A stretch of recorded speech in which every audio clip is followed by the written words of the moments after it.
Chapter 1. Beginning the End. You are listening at FameTV.info. Ding. Ding. Hero has logged out. Jack raised his head, his eyes flashing open as the world faded in from the darkness of his unconsciousness.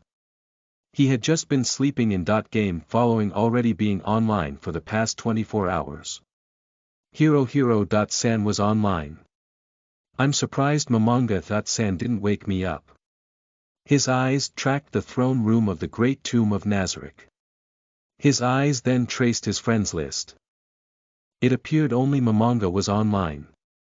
He chuckled quietly to himself. I guess we're the only two left. His chest felt a bit heavy at the idea that no one really came back, not even to say goodbye. His sight reached the ground at his feet. Jack was slouched over on the ground beside the king's throne.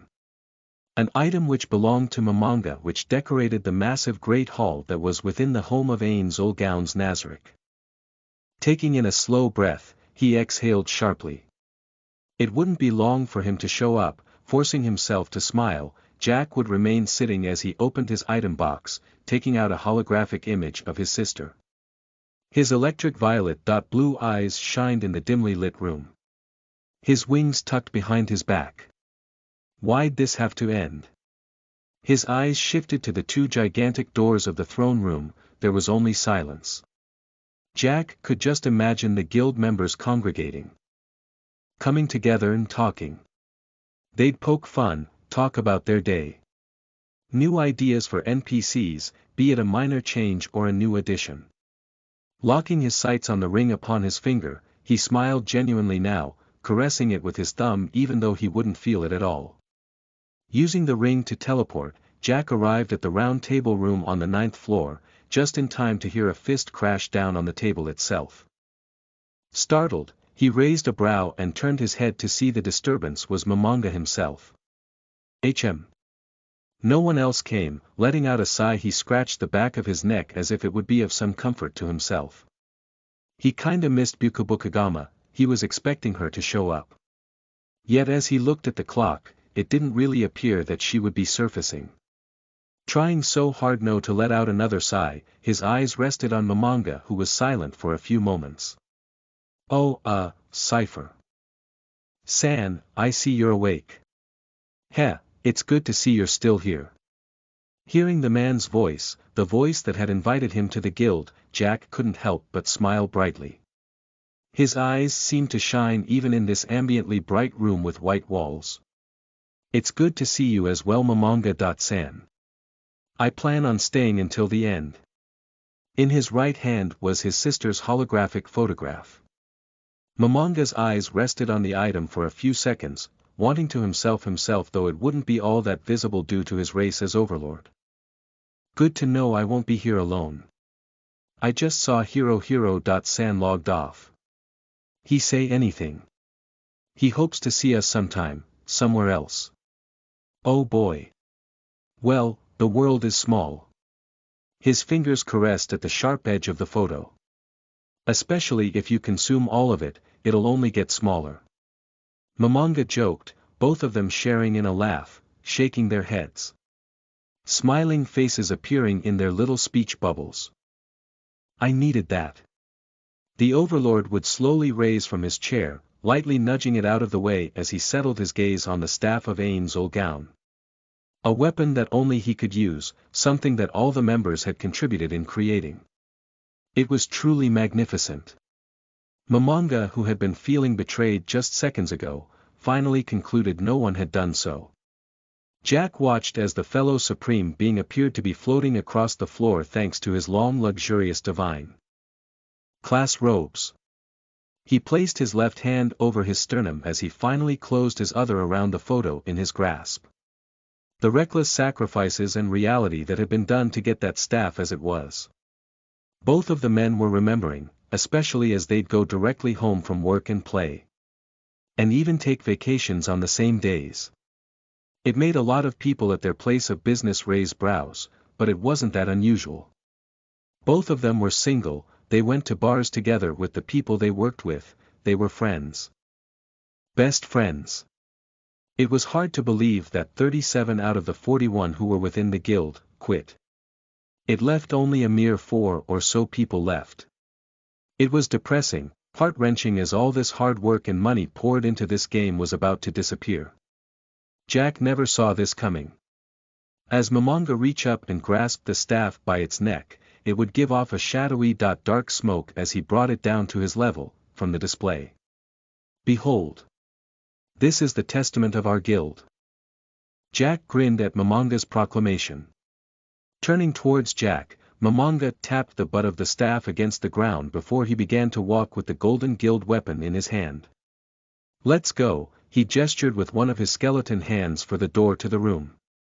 Bowing his head in affirmation, he turned towards the door. His wings spreading out and his own armor materializing over his casual blue hemp top and black rope-held slacks. Jack played as a member of the Seraphim, an angel, and of the highest order in the game. He was capable of accessing 10th tier magic, and super tier, much like Momonga himself. As the doors opened for the duo, his eyes turned to the dark ceiling lit by orange lighting from the chandeliers that lined the corridors of the Great Tomb of Nazareth. As they descended the staircase, both of them came to a stop. Momonga coming out of thought, as movement up ahead took their attention straight from their minds. Sebastian and the maids of the 9th floor were all bowing their torsos as they stood by the right side of the corridor closest to the wall. It was a welcome sight, though one that wasn't necessarily expected. As Momonga began to open an interface to look at the information of the NPCs, Jack casually walked up to CZ, nudging a hair back into place with his index finger before following after his friend. His helmet vanishing into black smoke, allowing his face to remain visible as he kept with the guild master. Soon enough he could hear the shallow footsteps of the maids and butlers behind them under Momonga's command, a deep felt smirk forming over his lips as they entered the throne room he was once seated in. Whilst Momonga stood there, admiring the banners, Jack moved forward towards the throne. His eyes tracing over the various columns and floors which made up the walls, overseeing the room showered in a blue hue from the chandelier from above. As the group approached the throne, Jack's gaze rested on Albedo for a second before moving to stand on the opposite side of the throne. His wings spread out wide behind him, causing dark bluish-green feathers to come raining from the nothingness above him. Momonga turned to the NPCs, the command was. "Stand by, right," he declared with a questioning tone as if he had forgotten how to order them to obey. They would move to the left of the massive dark crimson carpet which lined the polished black floors, all while Momonga took his place on the throne.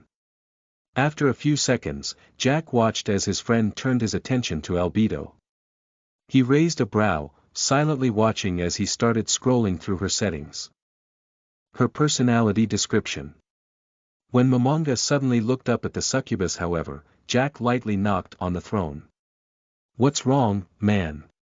He'd ask casually while leaning over before pausing, seeing what was written on the interface which was showing. "A bitch." Momonga looked over at Jack, before turning his head to look back at it. It was clear he was in deep thought over this one character. Jack generally disliked the taste in tabula. Sans character designs. Generally with the whole idea that one's appearance was a contradiction to their personality. Albedo was a modern beauty, if you were into the busty woman. Though Jack preferred the shorter slender types, he still couldn't ignore this magnificent creature's appearance. "There's nothing written in there about me, is there?" Jack suddenly asked as he dipped his neck down, craning it, as he looked over the text. "Doesn't look like it," Momonga stated as Jack would nod and take a step back, confirming. As Jack stepped down from the throne, however, he narrowed his sights on CZ, the automaton. He was ignorant of what Momonga was planning on doing until he heard the administration sound activate and he turned his head to see a pair of red interfaces in front of Momonga. He didn't react, however, and just shook his head silently before turning to walk along the carpet. His hands folded behind his back militarily, one hand grasping at his wrist. Looking at the time, however, there was no way he could ask him to look at the other NPCs. There was no time left. He closed his eyes as he summoned his favorite adamantite intelligence staff known as Seraph. It was named this due to it being one of the second most powerful magic staff in his possession. Kneel. Momonga ordered the NPCs, who without any hesitation, obeyed without a sound. Both of them closed their eyes as there was only 20 seconds until it struck 12 o'clock midnight. 4 hours until they had to wake up and go to work. Jack definitely wasn't looking forward to it. Especially since this game would no longer be here for him to blow off steam at the end of the day. So as he placed both hands on the crystal head of the sleek black staff with gold inlay, and sharp mace-like blades surrounding it, he waited for them to be kicked off of the server. 5. 4. 3. 2. 1. Jack opened his eyes as he heard the clock restart. He blinked several times and glanced around the room, before turning his head to look at Momonga.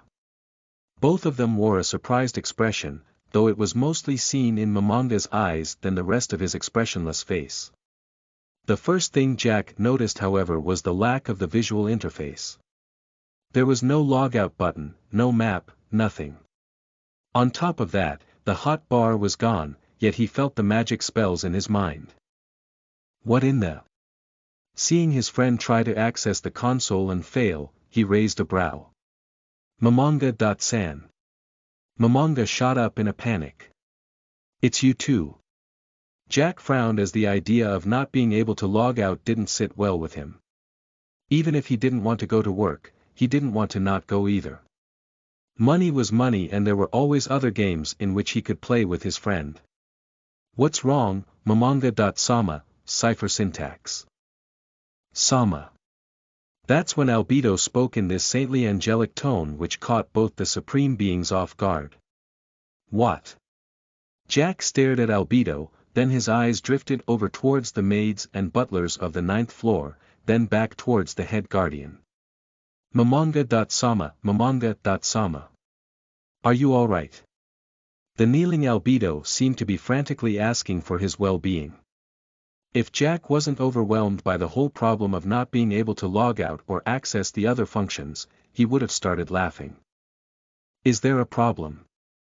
She asked as she had her hands clasped together and held close to her chest as if she were to be praying.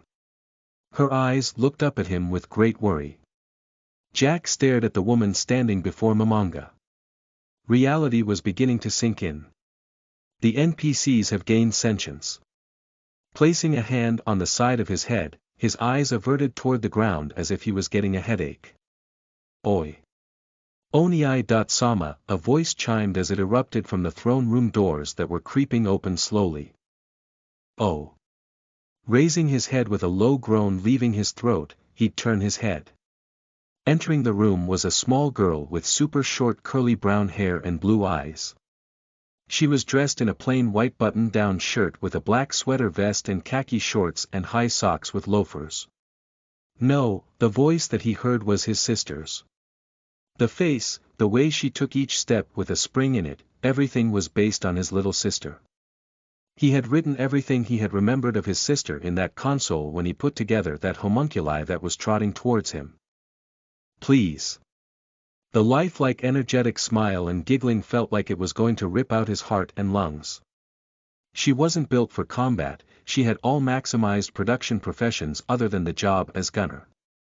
Though of course that wasn't the reason why he felt like he was breaking down, but she sounded just like her, too much like her. Jack wasn't paying attention to Momonga as he was occupied with Albedo, and trying to contact the GM. The homunculi that appeared to be Eve Graham, jumped into Jack's central mass and wrapped her arms around him. As a Seraphim, he was almost 7 foot. So her 5-foot frame made her so tiny to him. I found you. He just stared down at her, lowering the hand from his forehead to touch the side of her face. Her chin pressed into his abdomen as her feet dangled as she hung suspended from his torso. His hand absently moved into her short hair, toying with the little curls. She looked about the same apparent age of Mare and Aura, the 6th floor guardians. Big brother. She blinked up at him as she stared at that absent face of his before letting go of him. Landing flat on her feet, standing up, she tilted her head to the side as she grasped his wrist. Jack snapped out of it, feeling her hand on his wrist. Not only had her hair felt warm, but he could pick at the individual strands. Now, he could feel her hand on his wrist. This girl, she wasn't just an NPC anymore. She was real. That's when he noticed something that had never happened before in-game. He heard the sound of a tear hitting the carpet. A small, barely audible, plop. He reached up and touched his cheek and then looked at his gloved hand. Mamanga. He turned his head to see Albedo apologizing for being ignorant of the GM call. Mamanga's red fiery eyes shifted from Albedo's face to the angelic form standing there before his jaw dropped open slightly. Tears were running down Jack's face. Jack's face was based on a masterfully crafted statue with the likeness of Alexander the Great, as was the rest of his figure beneath his armor. Which made him look like a crying, lifelike, statue of the ancient hero. It was magnificent. If you allow me to correct this grave mistake, I will be forever grateful. Albedo said as she didn't seem to be paying much attention to Jack. Even though Mamanga's eyes were rested on him. Now's not the time, Albedo. Mamanga was confused with the fact that he was conversing with an NPC, at the same time he was in awe at the prospect of the activity. As the skeleton rose from the throne, he stepped down and in stride made his way over to his friend. Their tears. The two were used to the appearance of emojis and not necessarily actual tears. Jack licked his cheek curiously, having his back to the homunculi based on his dead sister. Salty. He squinted slightly as his eyes burned a bit, his vision clouded.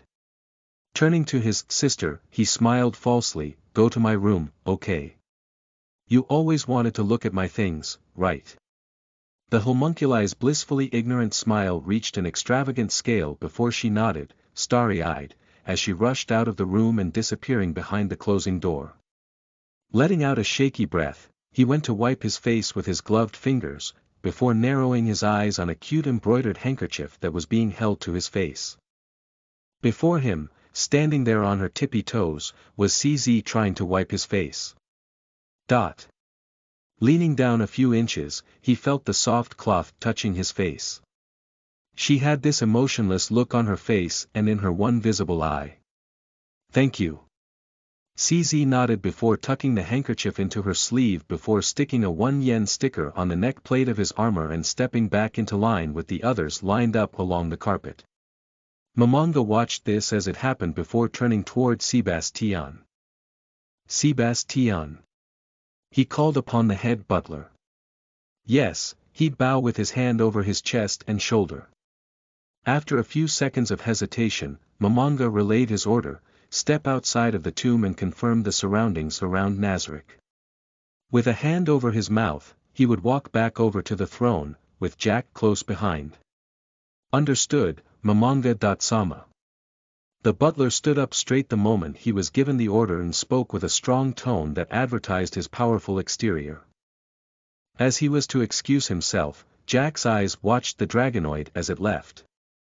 Mamanga as he sat down, then rested his sights on the Pleiades. "Go to the 9th floor and guard it against possible intruders." "As you wish, Mamanga-sama." Yuri Alpha, the Dullahan and head maid responded with a casual and almost monotonal voice. "This is refreshing," Jack stated in a quiet tone as both of them noticed that the NPCs were following unspecified commands. It showed their intelligence, their capacity to obey and even converse. That's when his eyes turned to Albedo, who was now staring at the two of them with this angelic smile across her demonic lips. Mamanga was deep in his own thoughts, wondering how he was supposed to be able to use magic, if that was even possible anymore. "What shall I do?" Albedo suddenly asked abruptly as the others had already been given orders. Mamanga glanced up at the woman and ordered, "Let's see." Then, "Come here." Jack watched as she closed in on Mamanga, lovingly at that, her large breasts flowing side to side as she moved. In that moment, he was wondering if she was without a bra. There was way too much physics here to say she was. Momonga's mouth was wide open in surprise. Jack was already aware that all of his senses were active. On top of that, he wasn't too surprised when he took in Albedo's scent. It was good, alluring even. So he continued to watch as Momonga experimented, feeling the woman. "Albedo, may I touch your chest?" A small snicker emitting from Jack's throat when Momonga asked to and proceeded grope her. "Oh geez." He muttered and shook his head, almost face-palming. "Albedo." Jack's voice immediately caused her to step back, her face a deep red. "Yes, ZGearCecil. Make sure everyone knows to call me Cypher, instead." "Yes, Cypher. As you wish." Albedo, Momonga brought her attention back to him after he was done feeling shame for what he had just done to Tabula's creation. "Yes, Momonga. I will do anything you wish. Except for the guardians on the 4th and 8th floor, gather everyone to the fighting arena on the 6th floor." Momonga would order, staring at her with his darkened eye sockets. "Have them gather there an hour from now." Listen to the full novel at FameTV.info, direct link in the description.